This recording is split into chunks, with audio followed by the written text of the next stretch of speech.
Thierry et Alain, bonjour. Bonjour. Et merci infiniment d'avoir accepté notre invitation. On est là avec plaisir. Eh ben, c'est le plaisir est pour nous.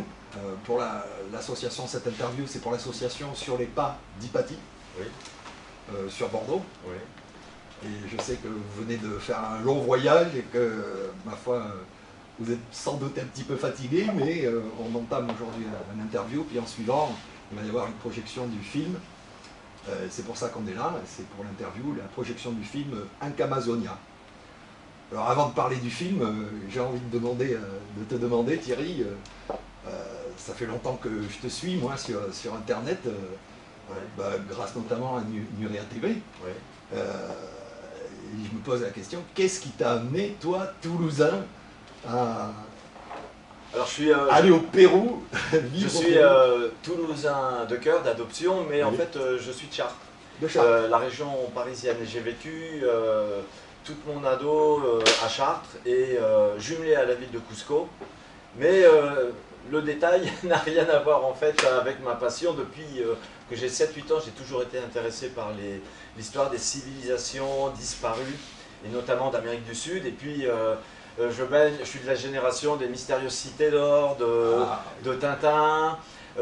J'ai adoré découvrir les mémoires du colonel Fawcett, qui est un colonel anglais qui, au début du XXe siècle, s'est mis à rechercher une cité perdue au Brésil, une cité qu'il avait baptisée la cité Z. Et dans sa dernière expédition de 1925, il indiquait dans sa dernière lettre envoyée à sa femme qu'il espérait atteindre le but de ses recherches une semaine plus tard. Malheureusement, il n'est jamais revenu, mais ce personnage, très haut en couleur, très 19e siècle britannique, m'a donné la passion de l'exploration. C'était l'un de mes héros d'enfance. Ensuite, quand j'avais 14-15 ans aussi, j'ai découvert les mémoires. C'est pas les mémoires, c'est le récit d'aventure d'un couple franco-péruvien, Nicole et Herbert Cartagena, qui ont passé les années 70 au Pérou à rechercher Paititi. Et ce sont devenus mes parents putatifs. Je les ai rencontrés en 98 et c'est vraiment des personnages également en couleur. Et Herbert a participé à mes premières expéditions jusqu'en 2006 à peu près. Et ils m'ont donné aussi la passion de ça. Et dans les années 80, je vais avec mon père à New York. Je me blesse le pied, je me retrouve dans un cabinet médical et dans la salle d'attente avant de rencontrer le médecin qui devait me recoudre. Je tombe sur un magazine, le South American Explorer Magazine, c'était le numéro 1 sur lequel il était question de mystérieuses photographies satellites prises en décembre 77 et sur lesquelles on avait repéré deux séries de petits points dans le sud-est de l'Amazonie péruvienne et l'on parlait déjà d'une cité perdue. Des survols en avionnette à la fin des années 70, au début des années 80, avaient déterminé qu'il s'agissait de formations pyramidales. Et moi, cet article m'a fait un tilt et je me suis dit, c'est ça. Moi, c'est ça que je veux faire. Je veux découvrir le secret de ces pyramides. Et donc, j'ai organisé mes études supérieures dans le but, dans la perspective d'organiser plus tard des expéditions, parce que je me suis dit, si je veux faire ces découvertes, ces expéditions, ces explorations, j'aurai besoin de sponsors, il faudra que je monte des diplômes pour être crédible. Et donc, j'ai orienté toutes mes études d'histoire géo dans la perspective de ces campagnes d'exploration et j'ai réalisé ma première expédition en 98. Et donc ça vient de très loin dans mon enfance et pour moi c'est vraiment un grand privilège parce que j'ai toujours voulu habiter à Cusco, j'y vis depuis presque une vingtaine d'années et depuis 98, on a fait plus d'une vingtaine d'explorations en forêt amazonienne. Et vraiment, malgré les galères, parce qu'il y en a eu beaucoup, il y en a toujours, ça fait partie pour moi d'un rêve d'enfant et c'est un grand privilège. Et je pense que on n'a jamais été aussi près d'arriver au but. Ouais. Puisqu'on est arrivé dans les pyramides en 2001, on a vu qu'elles étaient en partie naturelles.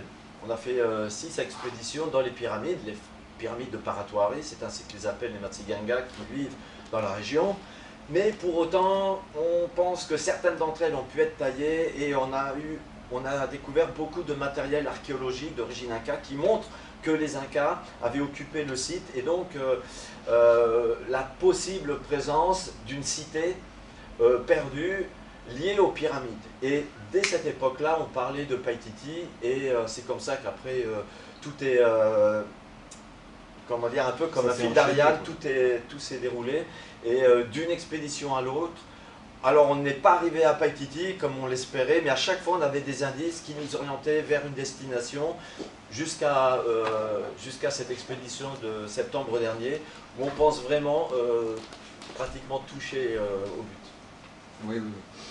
C'est extraordinaire, je trouve, ton parcours, parce que d'un rêve d'enfant, tu en as fait un rêve d'adulte. Ouais. Alors il faut se battre, alors dans la vie il faut se battre, parce que tu vois, moi je suis adepte de l'adage aide-toi, le ciel t'aidera. Si tu te bouges les fesses, tu vas créer autour de toi toute une synergie et les choses vont bouger. Et tu vas finir par généralement arriver à tes objectifs. Il faut aussi avoir beaucoup de chance et je reconnais avoir eu beaucoup de chance. J'ai fait des rencontres fantastiques qui m'ont aidé à réaliser ces recherches, dont Alain Bonnet, avec lequel je suis associé depuis 2009 dans Jungle Doc. Alors on va en parler après d'Alain. Alors, j'ai un petit adage chinois, un proverbe chinois qui peut t'aller à ravir, c'est en s'approchant de la montagne que l'on voit le tout petit chemin qui monte au sommet. Ouais. Et je trouve que ça ouais, te va à ravir, ça, finalement. Tu vois ouais. Et alors, tu vas rechercher depuis une vingtaine d'années, tu recherches Paititi. Ouais. Finalement, tu disais que tu as eu l'occasion et que ça t'a orienté dans d'autres découvertes. Alors, ouais. Combien de découvertes à ton actif? Je me souviens d'une fois où tu as eu vent Enfin, c'est quelqu'un qui est venu te voir, un ingénieur qui était en vacances au Machu Picchu. Oui. Et qui est venu te voir en te disant mais il y a quelque chose d'incroyable, j'ai l'impression que... c'est pareil, mais c'est une histoire, j'en ai des frissons d'ailleurs quand je parle de ça, parce que c'est tellement improbable, c'est comme l'affaire de Nazca. Jamais dans ma vie j'aurais imaginé me retrouver un jour au cœur d'une affaire presque internationale à Machu Picchu, où on a été menacé de mort. Je me suis retrouvé au palais présidentiel pour expliquer à la première dame de l'époque la nécessité d'ouvrir cette fameuse entrée. Et oui, c'est une histoire incroyable. Mais hormis l'affaire de Nazca, si on met de côté l'affaire de Machu Picchu, qui est extraordinaire, on a localisé, on a eu la chance de découvrir en présence du ministère de la Culture péruvien, une trentaine, peut-être 40, en réalité on n'a pas fait le décompte exact, de sites archéologiques depuis 2009. Alors j'ai commencé à 98, mais dernièrement, et tous ces sites que l'on a découverts dans la vallée de Lacoyavero, au nord du département de Cusco, dans les vallées de Chuchusmayo, de Cusirini et de Yoyato, plus au nord, on a eu vraiment la chance de découvrir toute une chaîne de cités, alors des forteresses, des nécropoles avec des dizaines ou des centaines de tombes, dont certains malheureusement ont déjà été pillés, et puis des centres de production agricole, alors des petits villages de l'époque Inca, et puis une quinzaine de cités perdues, complètes, avec des centaines d'édifices, des dizaines de petites rues, certains avec des passages en escalier, des petits corridors, etc., des choses magnifiques que l'on a référencées au ministère de la Culture et qui restent malheureusement encore dans la forêt. Et je dois dire que la plupart des sites que l'on a découverts ont été visités par les Huaqueros, parce qu'on trouve des trous un peu partout dans ces sites. Et ça te fait rager parce qu'ils ont toujours un avance sur la science, les Wakeros. C'est pareil malheureusement pour l'affaire de Nazca, mais sans eux, on ne les aurait pas découverts. Et en parlant des sites de l'ACO, c'est grâce aux paysans de la région qui nous parlaient la présence ici, il y a un site, une cité, etc. On est toujours allé les voir et à 95%, leurs témoignages, les légendes locales se sont révélées exactes.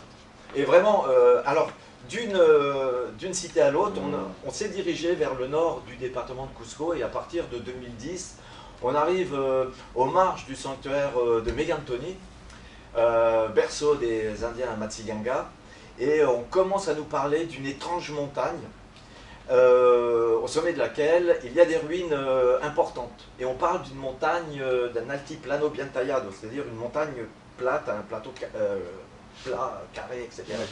Et donc on va organiser 4, 5, 6 expéditions pour essayer de localiser cette montagne. Et en 2011, quand on pense s'y être approché dans un rayon, on va dire, d'un département français, j'ai demandé à mes amis de Spot Image, qui sont devenus Astrium et aujourd'hui Airbus Defence and Space, de nous tirer des images satellites de cette zone avec les coordonnées. Et quelle n'a pas été notre surprise de voir une étrange montagne carrée, comme un cube, en pleine forêt amazonienne. Et alors que l'on ne les recherchait pas quelques centaines de mètres à l'ouest de cette montagne, deux lacs jumeaux. Et justement, la légende de Paititi dit que la cité aurait été construite à proximité de lacs jumeaux. Et on remarque également la présence d'un lac carré qui est associé depuis une 50aine, 60 années à la recherche de Paititi. Et donc tout un faisceau de présomptions qui nous disent qu'on est peut-être sur cette zone. Et là, depuis 4-5 ans, on se bat pour aller vérifier ou non la présence du site au sommet de la montagne. Et lors de notre avant-dernière expédition que l'on a faite à pied, c'était en 2014, on s'est trouvé nez à nez avec les narcotrafiquants et ça aurait pu très mal tourner pour nous. C'est pour ça que les choses passent ne passent pas par hasard. Bref, on s'est dit, la prochaine fois, il faut y aller en hélico parce que c'est trop compliqué pour y aller avec des générateurs, les caméras, etc. Et c'est ce qu'on a essayé de faire au mois de septembre dernier. Mais malheureusement, on ne peut pas trop en parler. D'accord. Et alors, Paititi, tu parles de Paititi, en fait, c'est quoi Paititi? Paititi, c'est un site, c'est une cité qui aurait été construite peut-être par une civilisation avant les Incas et qui aurait sans doute été réoccupée à une époque tardive des Incas. Alors quand je dis époque tardive, c'est 15e, 16e siècle. Et lorsque certains chroniqueurs espagnols racontent l'histoire de la civilisation Inca, comme Garcilaso de la Vega, ils parlent également de Paititi, mais comme d'un lieu qui était mystérieux même pour les Incas. Et il était même difficile d'y aller pour les Incas. Et ça correspond à peu près d'ailleurs à la situation actuelle de la montagne carrée qui est très compliquée d'accès. Oui. Et donc ça a pu être une capitale régionale, peut-être de la civilisation Wari. C'est peut-être la source, l'origine des premiers Incas. Et peut-être la zone, une ville dans laquelle, un peu comme une université, on apprenait les mathématiques, l'astronomie, l'écriture. Et c'est en tout cas une zone où on pense que les Incas ont caché énormément de leurs richesses, notamment celle de Cusco, au moment de l'invasion espagnole. Et malheureusement, beaucoup cherchent Paititi pour cette raison-là. Pour le trésor. Ouais, voilà. Au Pérou, on parle souvent de Paititi Eldorado, en raison de la légende de la seconde rançon d'Atahualpa et de la Coya, son épouse, qui, apprenant l'assassinat d'Atahualpa par Pizarro, aurait conduit 10 000 ou 20 000 lamas vers cette zone et aurait jeté plein d'objets précieux dans un lac situé près de Paititi. On parle notamment de la Yahuirca, qui était une chaîne en or qui, selon Garcilaso de la Vega, mesurait peut-être 200 mètres de long, avec des petites tuiles en or, et les Incas la faisaient déambuler dans les rues étroites de Cusco, à l'époque Inca, et que l'Inca Huayna Capac avait fait construire en commémoration de la naissance de son fils Huascar, l'héritier légitime, que Atahualpa a fait trucider à l'arrivée des Espagnols. C'était déjà la guerre civile pour la succession de l'Empire. Ah, c'est passionnant, Thierry. Alors dis-moi, tu as aussi, il y a quelques années, 2-3 ans, 3 ans il me semble, en 2016, Oui. On t'a apporté des momies, puisque à Cusco, tu es le président de l'Institut de recherche archéologique, oui. l'Institut Incari Cusco. Oui. Et donc, à ce titre, souvent, on t'amène des objets, des artefacts pour expertise, quoi. Tu vois, les polémiques, on a eu beaucoup de polémiques qui ont été générées par les responsables locaux, j'insiste, locaux, du ministère de la Culture à l'occasion des découvertes que l'on a réalisées à Machu Picchu. Et loin de nous être préjudiciables, oui. En réalité, ça nous a donné à Incari une certaine aura au niveau national, et comme tu le dis, depuis cette époque de Machu Picchu, eh bien, on est régulièrement contacté par des paysans, des habitants d'X ou Y région du Pérou qui viennent nous contacter avec des objets ou avec des informations. Ici, il y a un site, etc. Et c'est ainsi que sont venus me rendre visite en octobre 2016, des gens de la région de Nazca avec quelques objets momifiés et une histoire à dormir debout. Bon. Alors, ce n'est pas l'objet de cette interview, cette histoire. J'invite ceux qui veulent en savoir un petit peu plus à se renseigner sur cette histoire, la fameuse histoire des momies de Nazca. Oui. Mais j'ai juste une petite question. Est-ce que, selon toi, il y a des rapports à faire entre cette histoire et puis l'objet de tes recherches habituelles? Alors, franchement, directement, je ne pense pas. Non. Je ne pense pas, même si dans les traditions, les légendes locales de l'époque Inca et d'aujourd'hui, on fait régulièrement allusion à des contacts venus d'ailleurs. D'accord. Voilà. Mais pour éviter de mélanger les genres, que les personnes qui écouteront cette interview fassent un amalgame, je préfère... oui, c'est évident. Toi, rester au niveau de l'archéologie et de ce que nous savons faire le mieux, c'est-à-dire de la recherche archéologique, je dirais pure et dure, même si certains me prennent pour un aventurier ou je ne sais pas quoi, mais peu importe. On respecte les protocoles de l'archéologie moderne, on travaille avec des archéologues professionnels, toujours dans le cadre de projets de recherche présentés au ministère de la Culture, approuvés par le ministère de la Culture. Les recherches sont réalisées avec des superviseurs du ministère de la Culture. Concluant les recherches, on remet au ministère de la Culture un rapport final qui est approuvé ou non, mais généralement il est approuvé après parfois des observations par le même ministère de la Culture. Et tout le matériel archéologique que l'on découvre dans ces sites est intégralement remis entre les mains de ces institutions. Chaque objet fait l'objet d'une fiche technique. Nous, on n'est pas Wakero, on les a dénoncés régulièrement depuis toujours.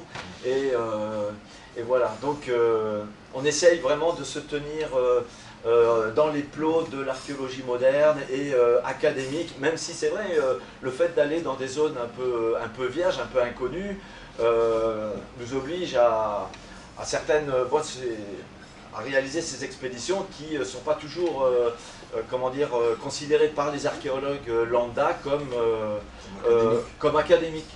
Tu vois, que ce soit les archéologues français du Pérou ou les archéologues péruviens du Pérou, qui sont généralement des fonctionnaires, qui vont sur des sites déjà connus, etc. etc. Et ça c'est un autre débat. Il y en a beaucoup moins. Ouais, voilà. Thierry, avant de passer aux questions que j'ai envie de poser à Alain, ouais. Une petite question subsidiaire en fait que le monde entier se pose. qu'est-ce que c'est ce que tu as autour du cou? C'est des dents, c'est de l'os? Non, c'est mon amulette. Ça ça fait une dizaine d'années, depuis 2009 que je les ai. C'est un présent que m'ont offert des Matsigangas de la région de Mameria, dans le parc national du Manu. Et alors généralement les Matsigangas, ils les mettent de l'autre côté, tu vois, ils les mettent avec les... ah oui, ouais, et ils en ont tout autour. Alors, pour me balader en ville, et surtout en France, ça serait pas très discret. Alors voilà, je les mets comme ça et c'est quoi?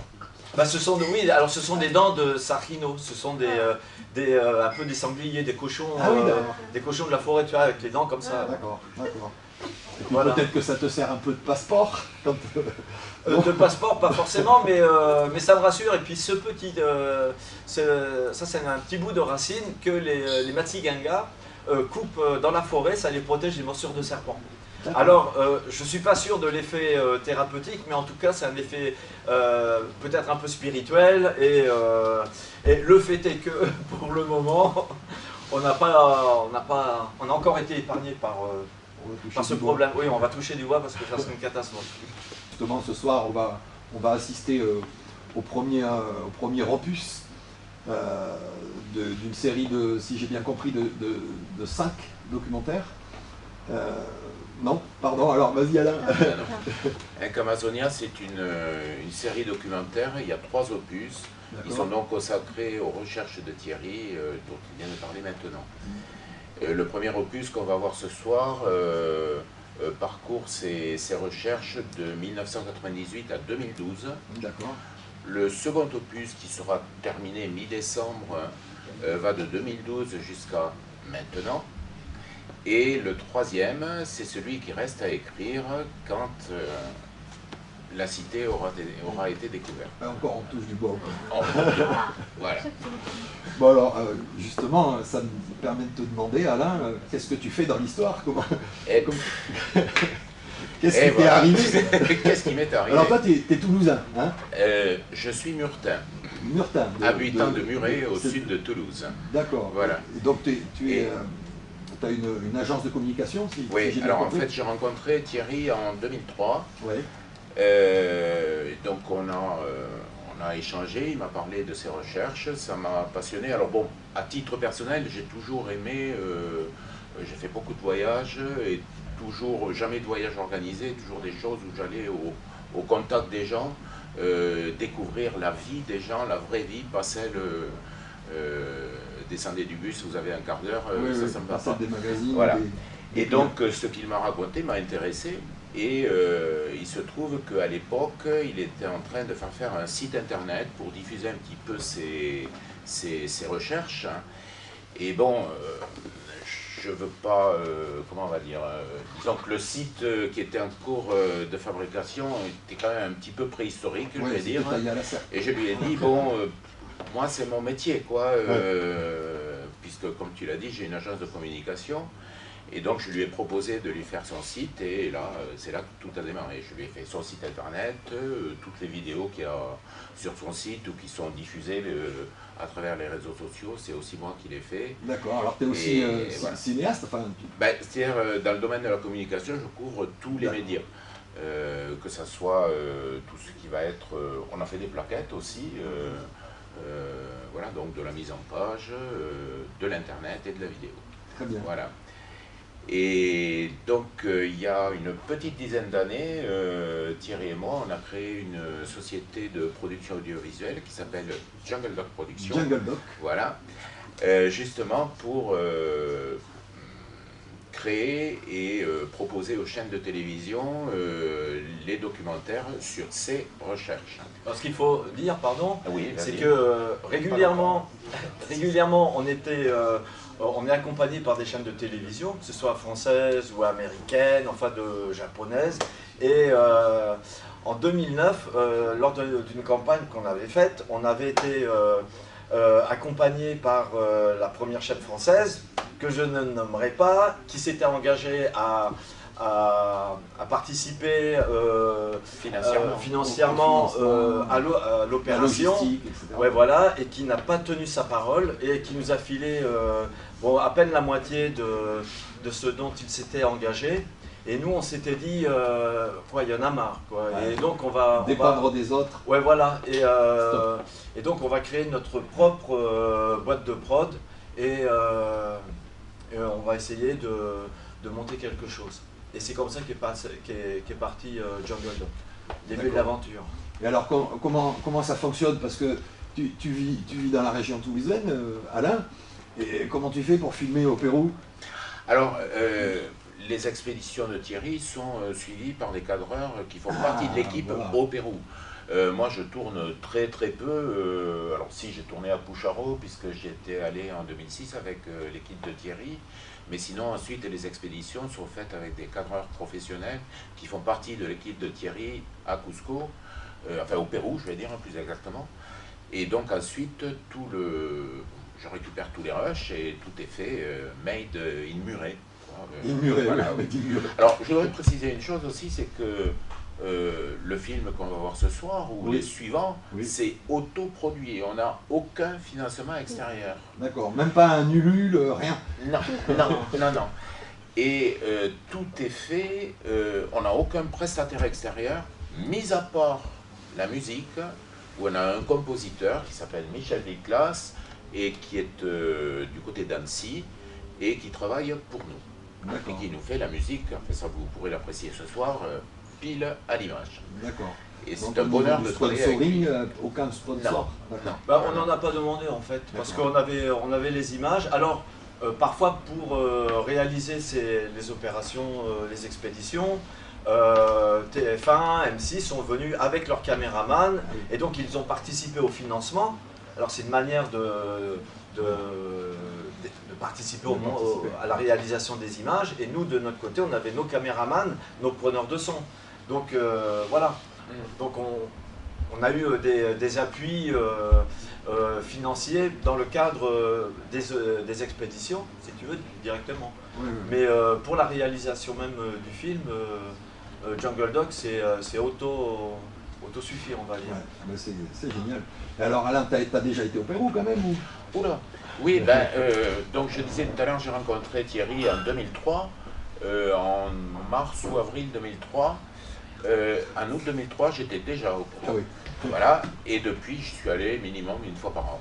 Donc je dois en être au 20e séjour là-bas, et généralement j'y vais entre 3 et 5 semaines. Quelle est la meilleure période pour y aller là-bas? Alors, moi je dirais la période où j'y vais, c'est-à-dire, de mi-août à fin septembre. D'accord. Ouais. Généralement, le temps est très convenable et ça permet de profiter de billets d'avion moins chers parce que c'est après le 15 août et donc il y a une légère baisse des prix d'avion, des prix des billets d'avion. En général, à partir du mois de mai, quand même, c'est le début du printemps, de l'automne austral, mais l'automne austral, c'est le printemps ici. Donc c'est la fin de la saison des pluies, donc ça devient assez sympa. Alors on gagne en soleil, mais c'est l'hiver, donc il fait un petit peu plus froid. Mais c'est quand même la meilleure période. Oui, ça descend jusqu'à 22 quoi. Ouh, non, parce que Cusco c'est à 3400 mètres d'altitude, et donc la nuit il peut faire assez frais, hein, on ne va pas sortir en t-shirt. Le lac dans la zone du lac Titicaca, l'année dernière il y avait 200 000 lamas morts de froid, sous plus d'1 mètre de neige. Donc les hivers sont quand même un peu rudes. Oui, on est dans les Andes. On n'est pas dans la partie côtière où là, effectivement il fait très chaud, mais là, vu l'altitude, même si on est proche de l'équateur, bon, ça se ressent un petit peu. Et alors, est-ce qu'il y a une période justement pour aller faire les découvertes, enfin pour aller...